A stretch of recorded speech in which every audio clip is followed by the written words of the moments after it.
Dios demanda de cada uno de sus hijos que seamos fieles. La Biblia dice que aunque nosotros seamos infieles, ¿quién permanece siendo fiel?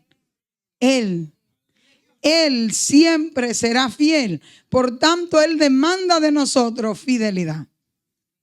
Entonces, la vida del cristiano tiene que estar circunscrito en la fidelidad. Seamos fieles. Somos llamados a ser fieles. Por eso, el Señor, en ese día, podemos decir qué significa ser un siervo fiel en la iglesia cristiana. En la iglesia de hoy, ¿qué significa? ¿Qué es ser fiel? ¿Por qué Dios demanda fidelidad de nosotros? ¿Para qué? ¿Por qué nuestra vida cristiana tiene que estar circunscrita en la fidelidad? Porque en el mundo que vivimos hoy es un mundo desechable. Es un mundo que todo lo desecha. Para no fregar compramos plato higiénico y desechable. Compramos vaso desechable para tomar agua para evitar no fregar. Agarramos y compramos, que esta ropa, yo no voy a lavar, yo la boto y compro otra. Y todo lo estamos desechando. Eso no importa, ya, vamos, compramos otro. Y estamos desechando todo. Y como este mundo se ha vuelto tan desechable que la opción más fácil es desechar a ese celular. Compramos otro, eso no es nada. Ya salió el iPhone 17, ya el 16 no sirve, vamos a comprar otro. Ya eso pasó de moda, pero no se rompió, vamos a desecharlo. Gloria a Dios, compre todo lo que usted quiera. Nada más nos desecha a Cristo. Nada más nos desecha a Cristo. Y en un mundo que todo es desechable, no desechar a Cristo hay que ser fiel. Porque todas las opciones que el mundo da es de desechar, es de cambiar, es de llamarnos a la inconstancia, a que cambiemos todas las cosas, pero a Cristo no lo podemos desechar. En la vida del cristiano, Cristo es el centro. Por tanto, no puede nunca llegar a la opción de desechar. Por eso la fidelidad de Dios es la opción que Dios siempre está esperando de nosotros. Dios siempre está esperando que nosotros seamos fieles. Dios siempre está apostando, y que me perdone la palabra de apuesta, pero está esperando a que nosotros vamos a ser fieles. En toda la manera. ¿Por qué? Porque la Biblia nos enseña en los textos que leímos. ¿Qué dice el apóstol? La fidelidad comienza reconociendo quién es nuestro Señor. Reconociendo quién es nuestro Señor. A quién nosotros nos debemos. Por eso el apóstol Pablo decía, así pues, téngannos los hombres por servidores de Cristo. Cuando nosotros sabemos, reconocemos quién es nuestro Señor, a quién nosotros le servimos, entonces vamos a optar por la fidelidad. Vamos a buscar la manera de mantenernos en fidelidad. Pero no solamente que somos sus siervos, sino también dice el texto que somos administradores de los misterios. Administradores. Cuando el apóstol se refiere a administradores, no es dueño. El administrador no es el dueño. ¿Quién es el administrador? Quien vela que todo se cumpla. Quien supervisa para que todo se haga de la manera adecuada que el dueño dijo. El administrador es el que está atento que todo lo que el dueño dijo que en esa empresa debe de hacerse, se haga con esmero, con responsabilidad y con fidelidad, tal cual como el dueño lo dijo. Nosotros no somos el dueño, somos los administradores del misterio. ¿A qué misterio se refiere Pablo? Al evangelio. Al evangelio de Jesucristo. Fue el misterio que nos fue revelado a través de Cristo.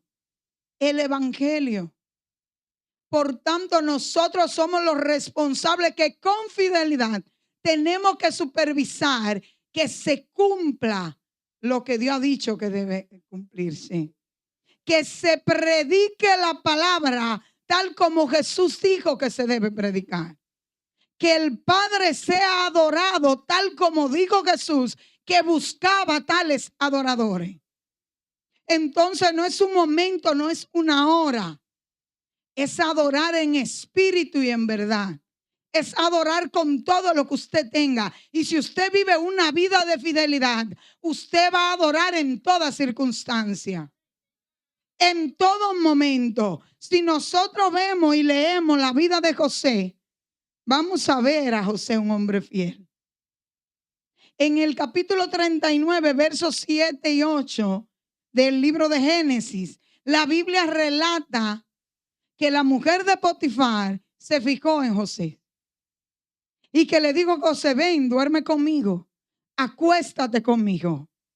Pero un hombre fiel, un hombre que no solamente administraba bien la casa de Potifar, sino que también administraba bien su vida espiritual y su relación con Dios, pudo decirle a esa mujer: todo me he confiado en esta casa, menos a ti. Por tanto, ¿cómo yo le haré esto a mi Dios?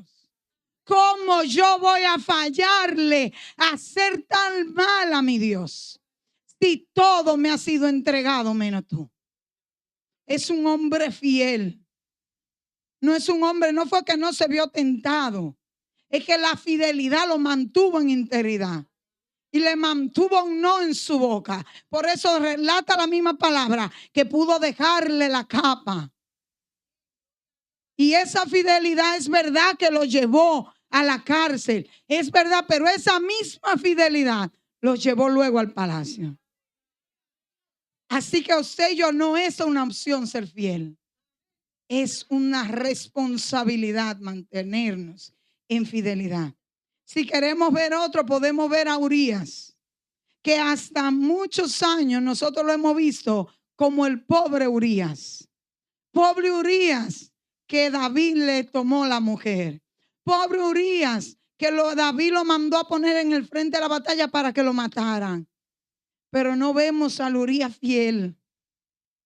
No vemos al Urías que en 2 de Samuel capítulo 11 relata la palabra que Urías, cuando David lo manda a buscar después que hace toda la barbaridad que iba a hacer, lo manda a buscar, le da de comer y le dice: mira, tú estás cansado, ¿cómo están todos por allá?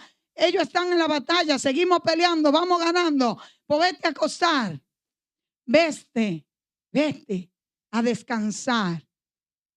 Y un hombre fiel, dice la palabra, que fue y se acostó con los siervos de David a la puerta del palacio. Y cuando David le dicen: pero ven acá, y lo manda a buscar: ¿y por qué no te fuiste a acostar con tu mujer? A descansar, a tomar un baño caliente, tú vienes cansado de la guerra. Y este hombre fiel, ¿qué le responde? Le dice: ¿cómo? ¿Cómo puedo yo irme a descansar sabiendo que el arca de mi Dios está en peligro allá? Estoy parafraseando. Está en peligro el arca. Aquí todos sabemos que el arca representaba la presencia de Dios. Entonces lo que Urías está diciendo: la presencia de mi Dios está en juego, que puede ser tomada por los enemigos, y yo voy a ir a descansar al lado de mi esposa. Yo voy a ir a tomar un baño caliente. Y lo segundo que le dice: y el pueblo de Israel, o sea, mi pueblo, el pueblo, aunque él era Utías, le dice: mi pueblo, mi generación está allá atravesando dificultades. Y luego sigue diciendo: y Joab, que era el capitán del ejército al que él pertenecía, están allá pasando hambre, quizá con muchos heridos, quizá durmiendo en medio de la noche con un ojo abierto, y yo voy a ir a descansar. Eso es un hombre fiel. Si fuéramos algunos de nosotros, dijéramos: ay no, Señor, guárdalo para allá, pero yo me voy a acostar para el lado de mi esposo, a dormir acurrucadita ahí. Yo me voy a ir a dar un bañito caliente porque, dime, no he dormido tantas horas peleando. Cualquiera lo dijéramos. Tomamos la opción más fácil. Pero Urías no lo hizo. Porque Urías era un hombre fiel. No a David. Porque si hubiese sido a David, se va y obedece lo que David dijo. Era a Dios. Nuestra fidelidad no es al pastor ni a la pastora. Nuestra fidelidad no puede ser a los hermanos. Es al que nos llamó. Y si nuestro compromiso es con el que nos llamó, si le somos fiel al que nos llamó, por tanto nosotros vamos a permanecer en la vid, como dice el Evangelio de San Juan, capítulo 15. Si permanecéis en mí y yo en vosotros, llevaréis mucho fruto. Es permaneciendo en fidelidad. Es permaneciendo en fidelidad. La fidelidad tiene 3 dimensiones. 3 dimensiones. La iglesia de hoy tiene que aprender a vivir en 3 dimensiones de la fidelidad. La primera la encontramos en 2 de Timoteo. Le estoy dando la cita bíblica para que usted la estudie luego. En 2 de Timoteo capítulo 1 versos 13 y 14. Ahí nos habla la palabra. Y me encanta ese texto. Nos habla sobre, la voy a leer, y disculpen. Retén la forma de las sanas palabras que de mí oíste, le dijo Pablo a Timoteo. En la fe y amor que es en Cristo Jesús. Guarda el buen depósito por el Espíritu Santo que mora en nosotros. Retén la sana palabra.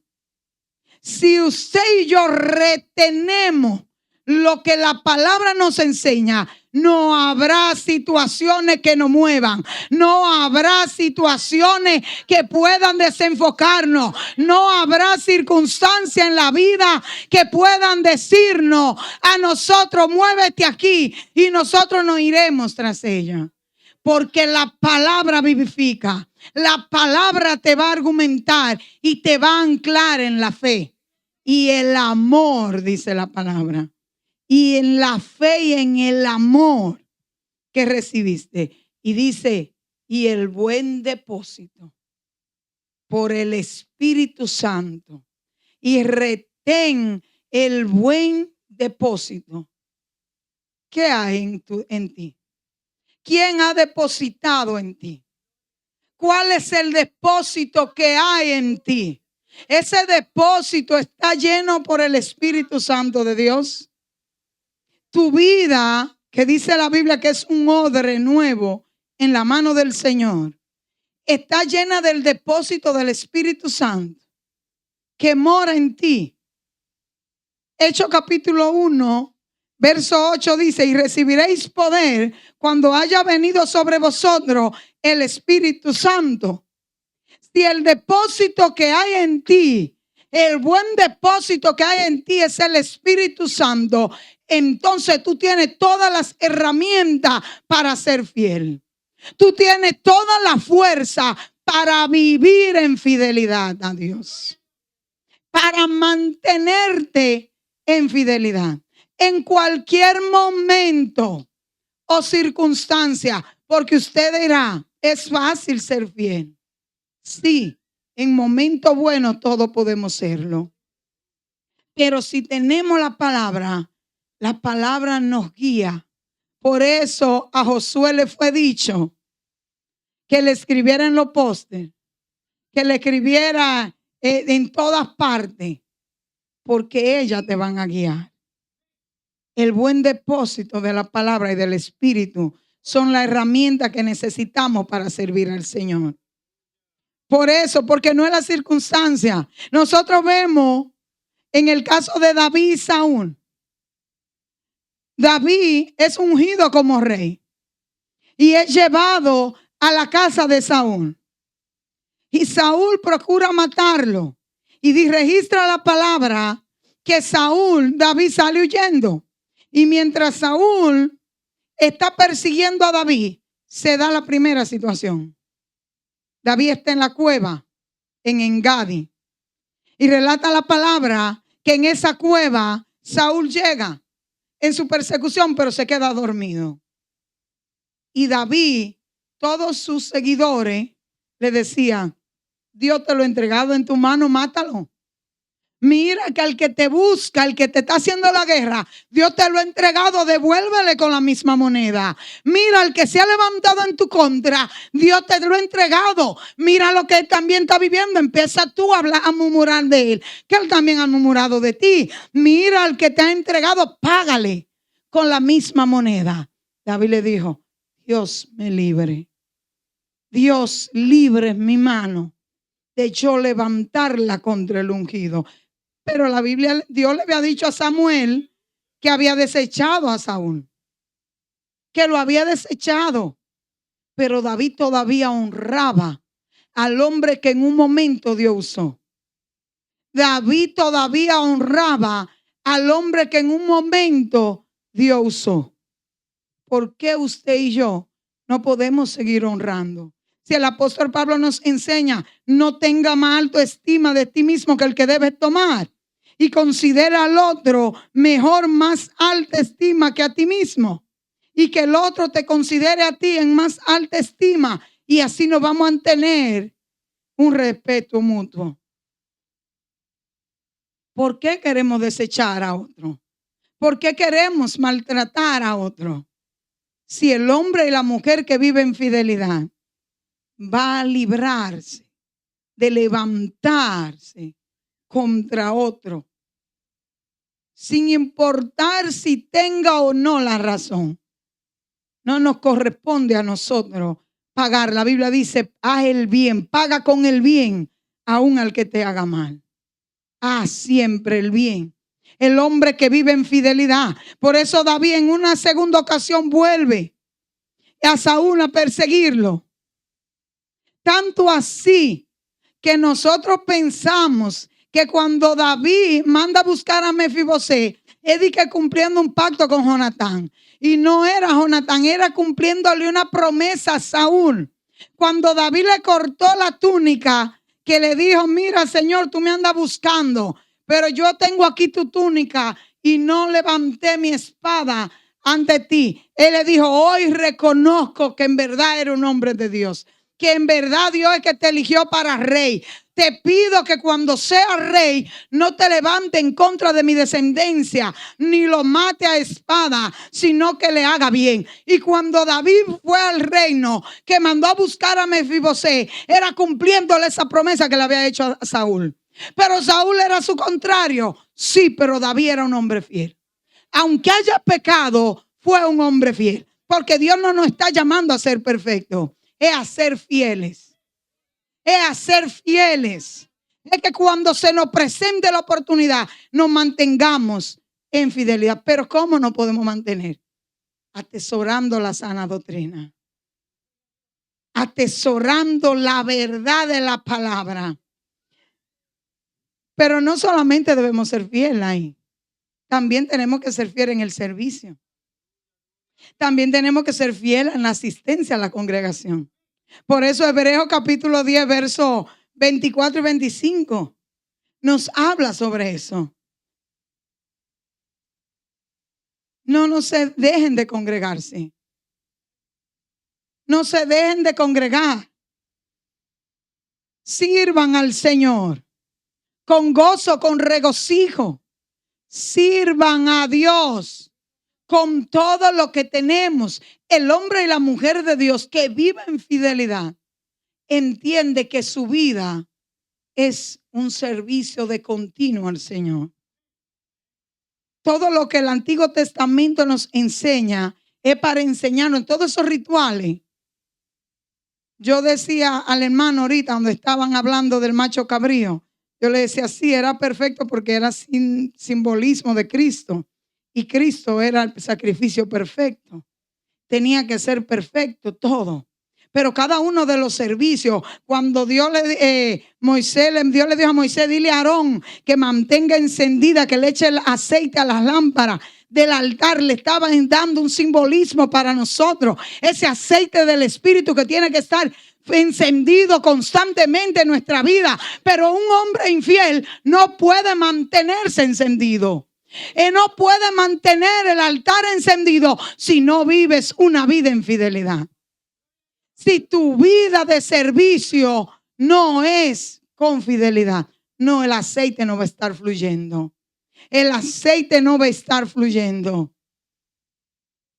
Si tu asistencia a la congregación es cuando a ti el tiempo te sobra, el aceite no te va a fluir, porque no estás siendo infiel.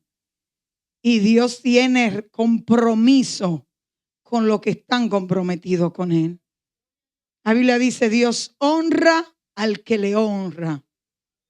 Y la honra es el compromiso que Dios tiene con el que está comprometido con Él.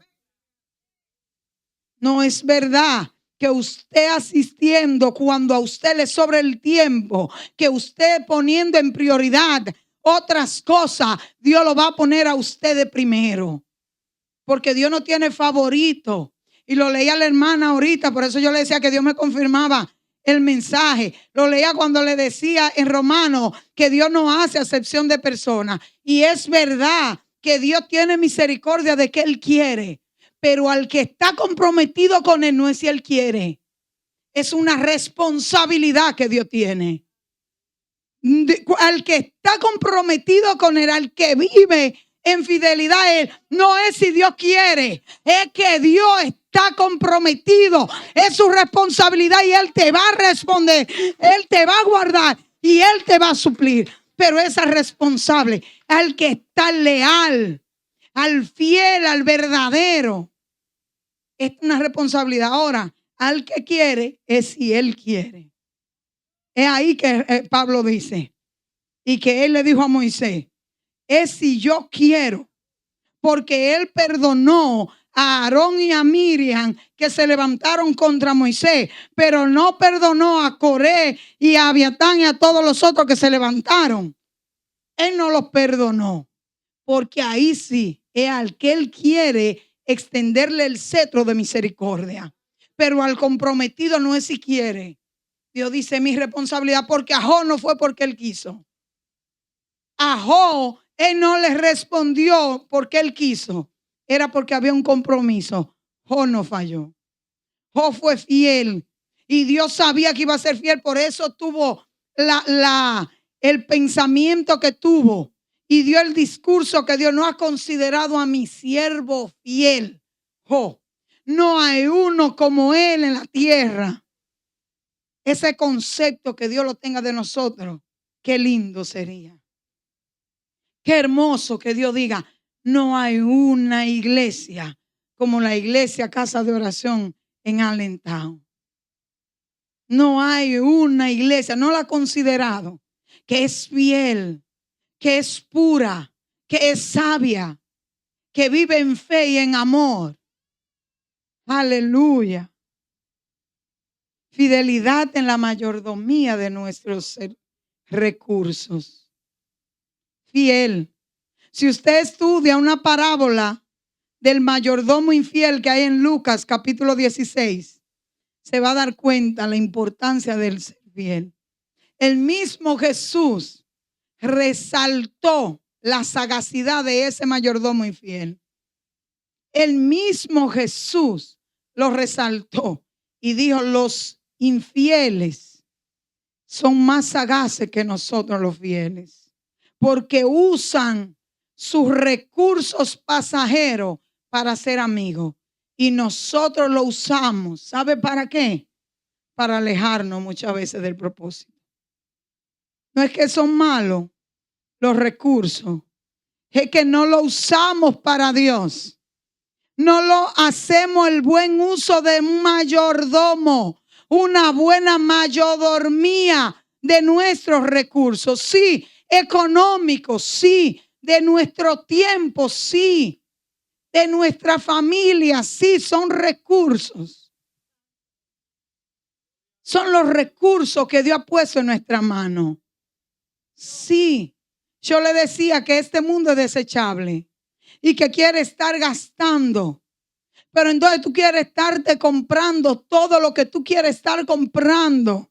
Y por tanto, por estar adquiriendo todo lo que quiere adquirir de manera desenfrenada, tiene que trabajar no 8 horas para poder venir al servicio, sino 12 y 14 y 16 horas para cubrir tus gustos. Entonces, está dándole el tiempo al Señor. Está dedicando el servicio y la asistencia a la congregación. Solo porque quiere. No es que está malo que te compre hasta el iPhone 20, que te compre la jipeta, la última. Dios quiere que tú andes bien montado, sí. Dios quiere que tú andes bonito, sí. Dios quiere que tú tengas dinero, sí. Porque si tú andas bien montado y un hermano no tiene para dónde hay que ir a predicar, para Filadelfia, para Boston, donde sea, usted lo monta y van. Entonces Dios sí quiere que usted tenga, pero no que eso le quite su tiempo, su relación, su intimidad con Él. No me malinterprete. No es que Dios quiere que usted lo tenga todo agachado y su iglesia necesitando y usted no diezma ni ofrenda. Y hay que ser fiel aún en los diezmos y ofrenda.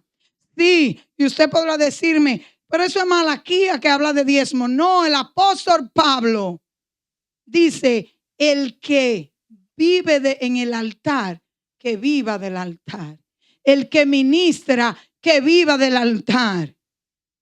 Y si el pastor o la pastora ministran y se mantienen atentos a la administración y no tienen tiempo para trabajar, porque tienen que vivir atentos, ¿de qué van a vivir? Que usted ande con buenos zapatos y ande todo roto y que ande descalzo. Que en su casa usted tenga mejores muebles y que la iglesia, las sillas de aquí se caigan. Porque usted, sus recursos son suyos. ¿Y los de Dios para cuándo? ¿Y los de Dios para cuándo? Yo siempre digo, el 10 es de Dios y el 90 es mío y de mis hijos.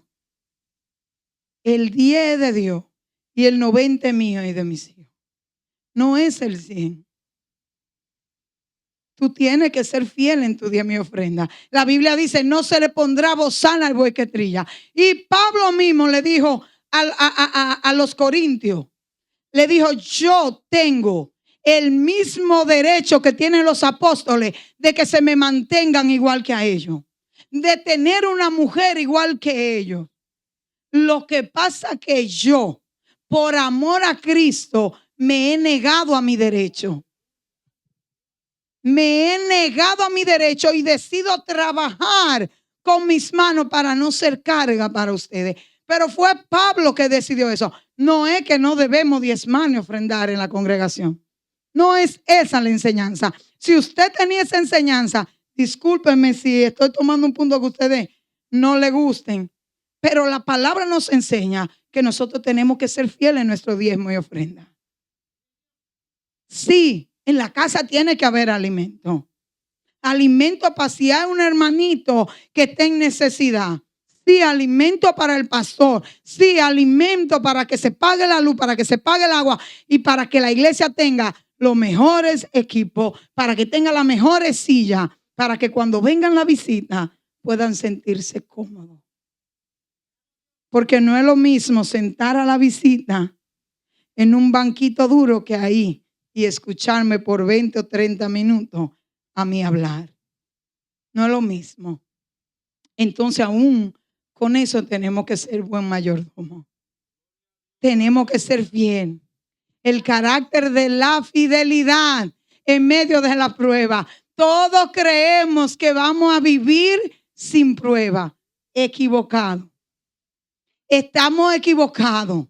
La Biblia relata en el libro de Apocalipsis, capítulo 2, verso 10, una iglesia llamada Esmirna. Y el Señor la exalta a esa iglesia. Y le dice, conozco tu buenas obras, tu arduo trabajo. Conozco tu amor. Pero vives en tribulación. Estás siendo perseguida. Ha sido encarcelada, ha sido vituperada. Sí, vamos a hacerlo, hermano.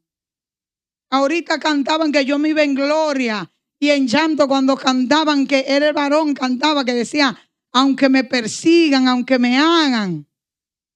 Sí, nos van a perseguir.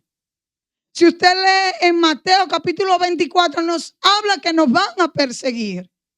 Pero Pedro dice, si sufren, padezcan como cristianos, no como malhechores, no como pecadores, padeced como cristianos.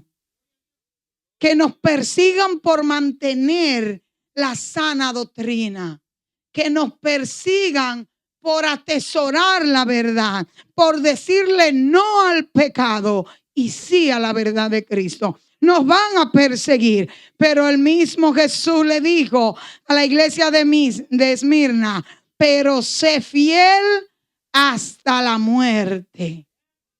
Aunque sea perseguida, sé fiel hasta la muerte. Yo te tengo noticia, nos van a perseguir. Y a ustedes más que quizá nosotros allá. Bueno, nosotros estamos menos desarrollados todavía que ustedes. Ustedes aquí más. Pero tengo que decirle, tiene que seguir dando la palabra. Yo iba en un tren en Nueva York y de verdad yo quise evitarlo. Pero yo no pude. Yo no pude, mi rostro no pudo quedarse inmóvil, no pudo no dejar una expresión que saliera. Porque yo voy parada en el metro que iba para donde una amiga que tengo allá, Sunilda, ustedes la conocen, Antori. Y iba parada y enfrente de mí iba una madre con una niña que apenas debía tener 14 o 13 años. Y cuando ellas se van a desmontar, ella saca un Newport y la niña un cigarro de marihuana de este tamaño. Y mi cara, yo quería como quedarme como si nada, pero no pude. Mi rostro se fuñó, se hizo un gesto de disgusto. Porque es inconcebible. Y la respuesta de la mamá lo que me dice es que no le hagas así a tu rostro, que tú eres muy linda y te ves fea. Ella lo hace, pero es con su mamá. Yo le dije, mi amor, Dios te bendiga. Fue lo único porque no hallé ni qué decirle. Mi rostro le dijo todo con mi disgusto que me dio. ¿Cómo es posible? Y yo sé, puede estar mal, es su vida, es su familia. Pero yo que conozco la verdad no lo puedo dejar pasar como inocente. Sabiendo yo que es un daño que le hacemos. Que está bien, tenemos que respetar los derechos de cada uno. Pero no debemos quedarnos como que no nos duelen. Tenemos que pedirle al Señor que sensibilice nuestros corazones, porque no podemos seguir viendo a nuestros jóvenes que se nos pierden en la droga. Es mentira que un tabaco de marihuana no hace nada, porque la mayoría de los adolescentes que fuman marihuana se vuelven locos. Empiezan a alucinar. Yo allá tengo un familiar que está así, muchacho. Primero veía que todos lo estaban persiguiendo, que qué sé yo qué. No todos, quizás no todos tienen el mismo cerebro, pero hace daño. Hace daño. Entonces no podemos, la iglesia no está llamada a hacerse de la vista gorda. Sí, que nos van a perseguir por eso, pues sepa que nos van a perseguir. Pero tenemos que ser fieles a la sana doctrina. Tenemos que empezar a darle la palabra a los jovencitos, invitarlos a la iglesia, a decirle Cristo te ama. A mostrarle hasta con nuestro rostro que lo que ellos están haciendo está mal.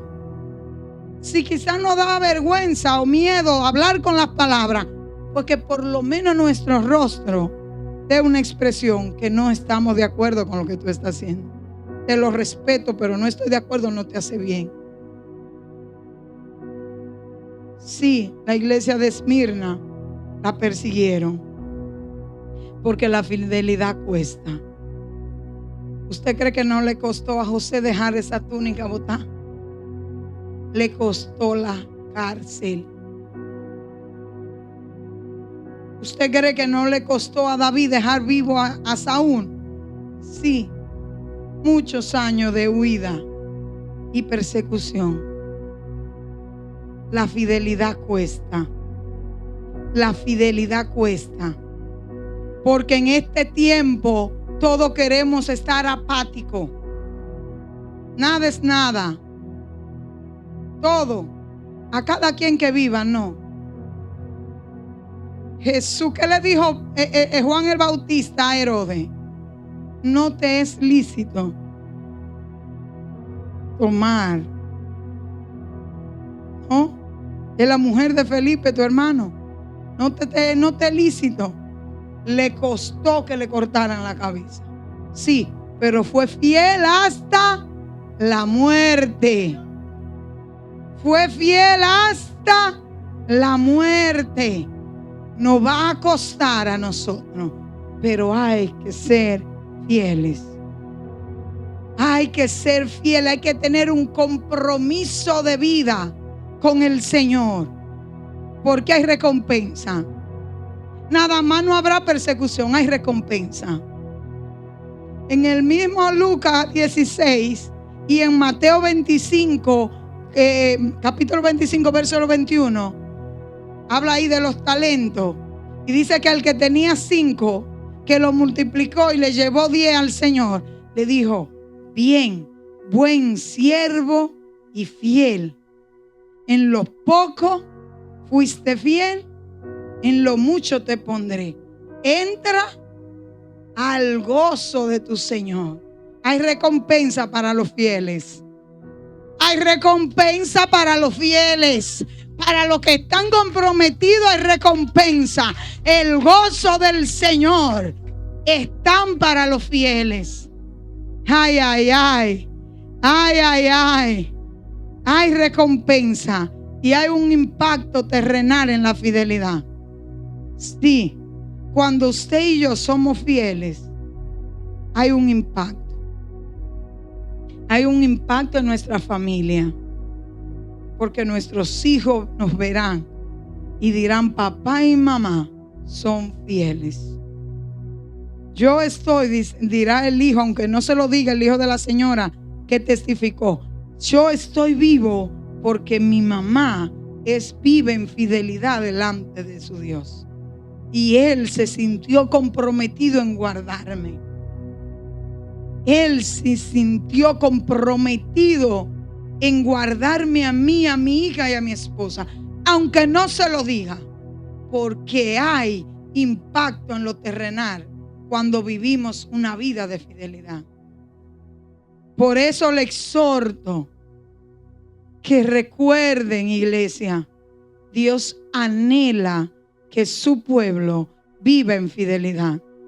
Que los administradores se requieren, que los administradores que somos usted y yo sean hallados fieles y fieles hasta la muerte. Dios te bendiga, Dios te guarde y la persona.